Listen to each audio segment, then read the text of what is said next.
Hi, Assalamualaikum. This video is purposefully made for my students from MRSM Betong Sarawak. Due to MCO, we cannot proceed to our school session, so I'm gonna teach you about Chapter 5, Trigonometric Ratios. Before we go any further, let me introduce a little bit about trigonometry. Trigonometry came from Greek word originated from trigonon and metron. Trigonon means triangle and metron is measure. So basically trigonometry, we are going to learn about triangle. Alright, I would like to refresh a little bit about triangles. We have 6 types of triangles, and all of those types are categorized into 2 classes. For the first one, we look at their sides, and the second one at their angles. Alright, for the first 3 is scalene, isosceles and equilateral. Scalene where all of the sides are not equal. Semua side tak sama. Okay, contoh kita ada 3, 4, 5. So semua side tak sama. Okay, and the second one is isosceles. Isosceles where we have 2 sides yang sama, 2 angles yang sama. Okay, and equilateral, all of the sides and all of the angles are the same. Okay, ini based on side. Based on angles, kita ada 3 juga. Okay, for the first one is acute. Acute is where all of the angles are less than 90 degree. Okay, for example, let's say we have here 80, 60 and 40. So 80 less than 90, 60 less than 90, 40 less than 90. Okay, semua angle yang dalam ni kurang dari 90 darjah. Okay, right angle triangle where we have one angle 90 degree. Okay, and the last one is obtuse. Obtuse where we have one angle more than 90. Okay, for example, here we have 120. Let's say here is 25 and here is 35. Okay, so satu ada angle yang lebih dari 90 darjah, so dia akan jadi obtuse. Okay, tapi dalam trigonometry, triangle mana yang kita nak belajar? Kita nak belajar pasal right angle triangle. Okay, kita akan fokus dekat triangle yang ni. Sine, cosine and tangent. Okay, sebelum tu kita nak tengok, kita nak identify opposite sides, adjacent side and hypotenuse. Okay, opposite dalam bahasa Melajunya adalah bertentangan, sisi bertentangan, sisi bersebelah dan hypotenuse. Okay, alright. Opposite side dengan adjacent side ini depends kepada kita punya angle. Okay, hypotenuse tak akan berubah. Okay, kita tengok macam mana. Alright, contoh kita ada satu right angle triangle. So this is our angle X. Okay, we put it here. Alright, so opposite side will always opposite from angle. So this is AB is a opposite side. Okay, adjacent side is beside the angle. So this is adjacent side where hypotenuse is always the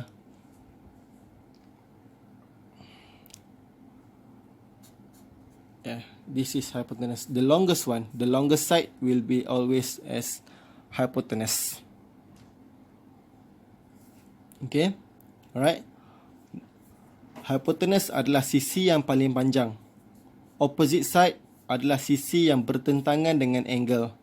Adjacent side adalah sisi yang bersebelahan dengan angle.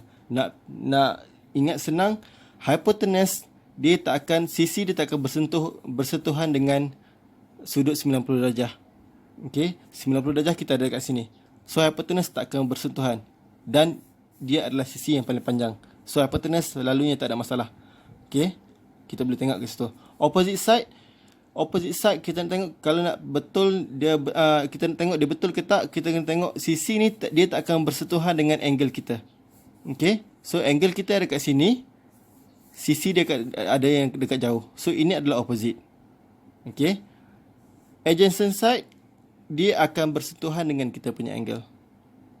Okay. Alright, kita tengok contoh yang kedua. Okay. So X is here. The longest side is always hypotenuse. Okay. And opposite side is AB. And adjacent side is BC. Right. Same goes to this one, where we have angle over here. So hypotenuse is the longest side, opposite side, and this one is adjacent side. Alright, for this one, hypotenuse is the longest side. Okay, AB will be our adjacent side, and BC will be our opposite side. Easy. Okay. Alright, next we are going to learn about ratios of the sides of right angle triangle. Ini ratio. Okay, ratio kita dah belajar sebelum ni, opposite side, adjacent side and hypotenuse. Okay, so ini adalah ratio untuk sisi dalam right angle triangle. We have sine, cosine and tangent.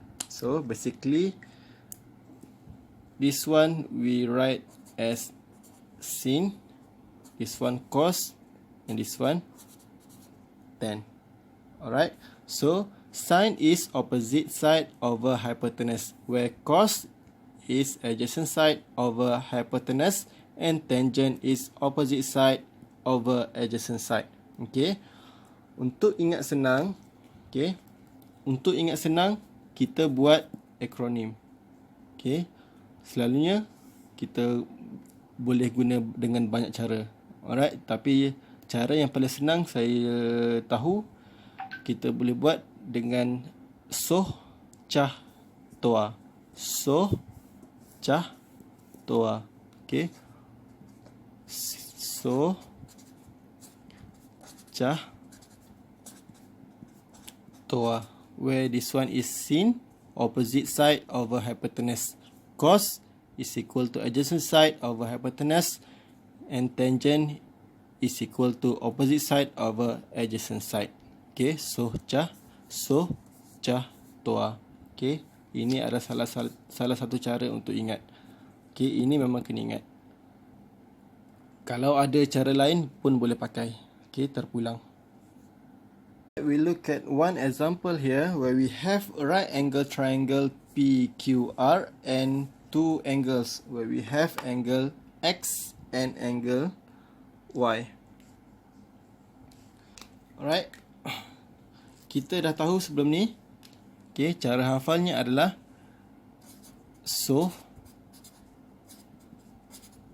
cah, toa. Okay, sine is equal to opposite side over hypotenuse, cos is equal to adjacent side over hypotenuse, and tangent is equal to opposite over adjacent side. Alright, okay. So kita tengok dekat sini PQR, hypotenuse tak akan berubah. Hypotenuse will always be the longest side. Okay, so QR, regardless the angle. Angle apa sekalipun, hypotenuse tak akan berubah. Okay, dia adalah side yang paling panjang dan dia tak akan bersentuhan dengan angle 90 darjah. Okay, X dengan Y, opposite dengan adjacent untuk angle X dengan Y akan berubah. Okay, contohnya X opposite side dia akan jadi PR. Okay, tapi untuk Y opposite dia adalah PQ. So lain. Okay, kita tengok X dulu. Sin X. Sin kita dah tahu opposite side over hypotenuse. Okay, so opposite side untuk X adalah PR. Okay, ini untuk X. Opposite side dia adalah PR. Okay, hypotenuse tak akan berubah. QR. Okay, ini untuk sin. Cos pula adjacent over hypotenuse. Okay, adjacent ni adalah PQ over hypotenuse QR. Where tangent is opposite side over adjacent side. Opposite adalah P, R over PQ. This one is for X. And for Y, okay, for Y, opposite side adalah PQ.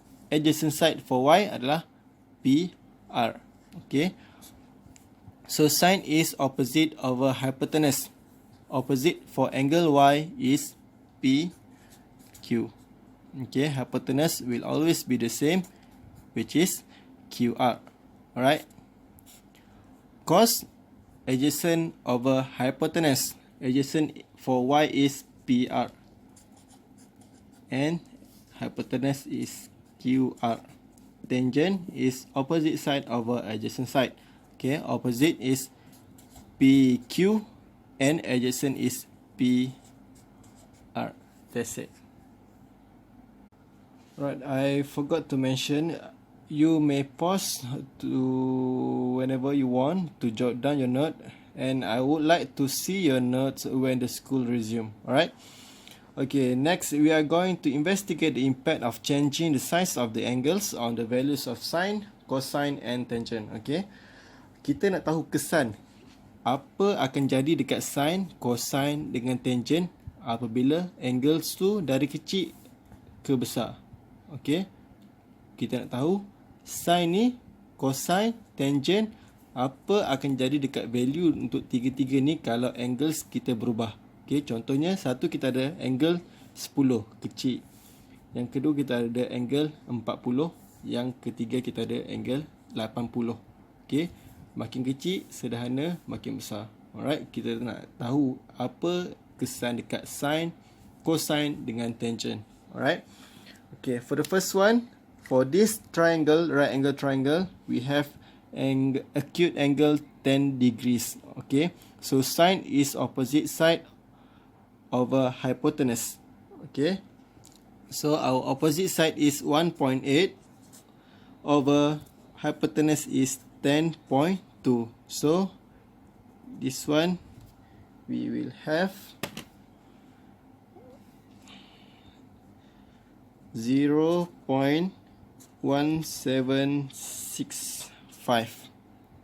Okay, cos is adjacent over hypotenuse. Adjacent is 10 over 10.2.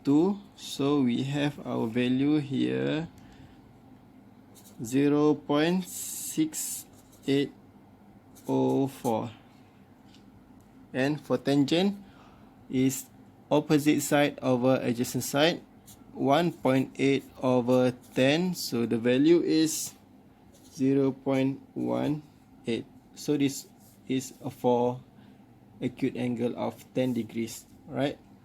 For the second one is 40 degrees. Right.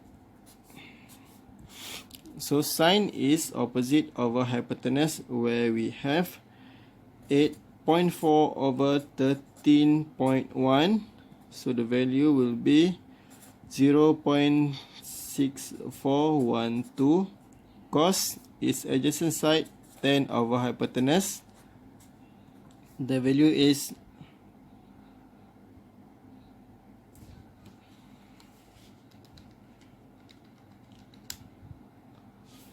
0.7634, and tangent is 8.4 over 10. So the value will be 8.80, 0.84. Right, this is for 40 degree, and the last one we have 80 degree. So sine will be 56.7 over 57.6. The value will be 0.98. Cos 80. Cos is adjacent over hypotenuse, so our adjacent is 10 over hypotenuse, 57.6. The value is 0.1736, and the tangent opposite over adjacent, so the value is 5.67. Alright, so let's take a look here. Alright, for sine, for 10 degree we have 0.1765, and then for 40 degrees we have 0.64. Okay, from 17 to 64 to 98. Alright, so we can see the increment here. Okay, alright, so that means the larger the acute angle, the larger the value of sine. Alright, this is for sine. What about cos? Alright, for 10 degree we have 0.98. Alright, for 40 degree we have 0.76. Okay, and for 80 degree we have 0.1736. Alright, okay, so here we can see ada penurunan dekat sini. Okay, so maksudnya makin besar value of acute angle, makin kecil value of cos. Okay, so sini dia makin menurun. Okay, right. Untuk tangent pula dia sama juga, makin membesar. Okay, nombor dia makin besar. Alright, untuk sin dengan cos kita tengok. Okay, dari nombor yang menghampiri kosong, apabila sudut tu makin besar, dia menghampiri nombor 1. Okay, yang ini pula cos, dari angle kecil, dari nilai yang menghampiri 1, bila angle dia makin besar, value dia menghampiri nilai kosong. Okay, so dia terbalik kat situ. Untuk tangent, dia tak ada menghampiri apa-apa nilai. Okay, dia makin besar saja nombor dia. Alright, tapi untuk sin dengan cos, dia menghampiri 1 dengan menghampiri kosong. Okay, kalau angle semakin besar. Okay, value dia macam tu. Alright. So, our summary is, the larger the size of the angle, for sine, it becomes larger and approaches the value of 1. For cosine, it becomes smaller and approaches 0. For tangent, it becomes larger. Alright. Alright, determining the value of sine, cos, tangent of acute angle. Alright, okay. We have one example here. We have one right angle triangle ABC, and we have angle X and angle Y. For first side AB we have 3 cm, BC is 4 cm. So the first question is, what is the length of AC? Okay, so macam mana kita nak cari? Ini kita boleh cari dengan menggunakan cara theorem Pythagoras, where AC is equal to square root AB square plus BC square. Alright, so AB is 3 square plus 4 square, where the value of AC we will get 5 cm. So that is length of AC. So AC will be our hypotenuse, the longest side. Alright, okay, for the first question, for the next question, sin X. So we have angle X over here. So sin is equal to opposite side over hypotenuse, where the opposite side of angle X is 4 over AC is 5. Okay, or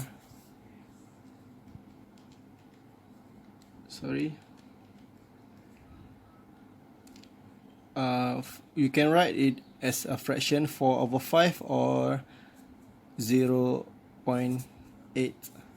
Right? Okay, cos is adjacent over hypotenuse, where adjacent of X is 3 over 5. Alright, or you can write it as 0.6. Okay, tangent X is 4 over 3. Okay, so or 1.333. Right, that is for x, and for y, okay, sine y will be 3/5 or 0.6. Sine y, sorry, this one is cos y. Cos y is equal to 4/5 or 0.8, or and tangent y is TOA. Tangent TOA, so opposite over adjacent, 3/4 or 0.75. Right. Next, we are going to learn about relationship between sine, cos, and tangent. As we know, sine is equal to opposite side over hypotenuse, cos is equal to adjacent side over hypotenuse, where tangent is equal to opposite side over adjacent side. So let's say we have right angle triangle ABC here, and we have side of x and side of y, and angle theta and hypotenuse of 1. Alright, so sine theta is equal to opposite side over hypotenuse. Okay, so angle theta is here, so opposite side will be x over 1. Alright, okay, so cos theta is equal to adjacent side, whereas it is y over 1. Right, okay, so tangent theta is equal to opposite side over adjacent side. Okay, so here is, if we rearrange this equation, we will get x is equal to sine theta and y is equal to cos theta. So x over y is tangent theta. X we have here is sine theta, and y here is cos theta. So tangent theta is equal to sine theta over cos theta. Okay, this one you have to remember. Okay, whereas tangent theta is equal to sine theta over cos theta. Okay, you must remember this one. Let's take a look at one example here. If sine theta is equal to 0.6 and cos theta is equal to 0.8, calculate the value of tangent theta. As we know, tangent theta is equal to sine theta over cos theta. Okay, so sine theta in question we have 0.6 over cos theta is 0.8. Okay, alright, because tangent theta is equal to tangent theta is equal to sine theta over cos theta. So we have sine theta 0.6 and cos theta 0.8, so we have 3/4, or you may write it as a fraction or decimal.